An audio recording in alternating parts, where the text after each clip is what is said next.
Nasubukan mo na bang magluto ng pork apritada? Kung hindi pa, para sa'yo ang video ito. Tara, simulan natin ang ating pagluluto. Kumuha lang ako dito ng kawali at pinainit ko ito.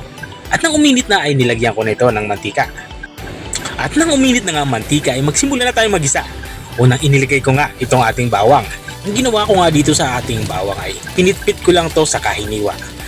At matapos natin mailagay yung bawang ay isunod naman natin itong ating sibuyas. Sa pagigisa nga ay hindi talaga ito mawawala ang ating bawang at sibuyas. Ito yung mga aromatics natin. At kapag ganito na itsura niya, lumambot na siya at lumabas na nga yung aroma ay ilagay naman natin itong ating karning baboy. Kasim nga yung ginagamit ko dito, pero pwede naman kayong gumamit ng ibang part ng baboy katulad ng liempo. Ang gagawin lang natin dito sa karning baboy ay ipapanser lang natin to hanggang kulay brown yung balat nito, katulad ng nakikita nyo. At kapag ganito na itsura ng ating karning baboy ay ilalagay na din natin itong ating tomato sauce. Bali ang ginagamit ko nga dito ang tomato sauce, yung pangalawa sa pinakamaliit na pakete. Bali inubos ko lang ito. Mas masarap kasi dito sa dish na to ay yung marami yung tomato sauce. Para sa kulay pa lang ay nakakatakam na, di ba? Matapos ko mailagay yung tomato sauce ay ilagay na din natin itong ating Sprite saka tubig. Ito na yung magpapalambot dito sa ating karning baboy. At naglagay na din ako dito ng isang pirasong pork cube para buong lasa ng ating nilulutong ulam, di ba? Haluin lang natin to, saka natin to tatakpan. At pakukuluin natin to ng mga 15 to 20 minutes or hanggang sa lumambot yung ating karning baboy. At makalibas nga ng 20 minutes ay ito na binuksan ko na ito. At dito naman sa parte nito ay medyo malambot na nga yung ating karning baboy. Pero hindi pa tayo tapos sa pagluluto.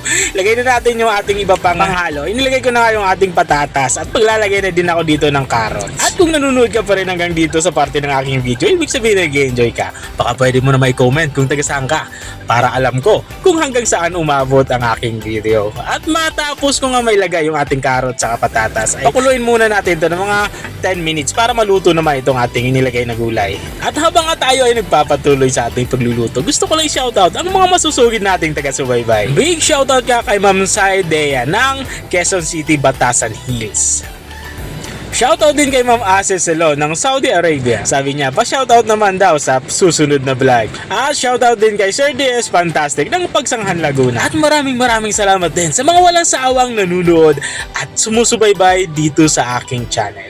At balik nga tayo dito sa ating nilulutong ulam pananghalian. Dito sa parte ito ay tinitimplahan ko na nga ito ng patis. Pero pwede naman kayo gumamit dito ng asin. Kung wala kayong patis, walang problema yan. Haluin lang natin itong ating inilagay na patis para pantay-pantay nga yung lasa nitong ating nilulutong ulam. At dito nga sa parte nito ay tinitikman ko na ito kung pasok na nga sa panlasa ko ang timpla nitong ating nilulutong ulam. At isimmer ko lang ito ng mga 1 minuto pa para mas lumapot pa yung sabaw. At makalipas nga ng 1 minuto ay binuksan ko na ito. At dito sa parte nito ay lutong-luto na nga yung ating ulam pananghalian. Bago natin to i-serve ay budburan lang natin to ng cheese para extra special, di ba? Pero wala naman kayo cheese ay okay lang naman, i-serve nyo na ito. At dito na nga, ready to serve na nga yung ating ulam pananghalian. Ito yung ating pork apritada with Sprite. Kung nakarating ka hanggang dito sa dulo ng aking video, maraming salamat sa panonood.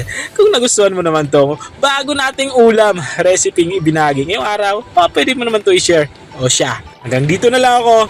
Kita-kita ulit sa mga susunod na videos. Paalam! Bye-bye!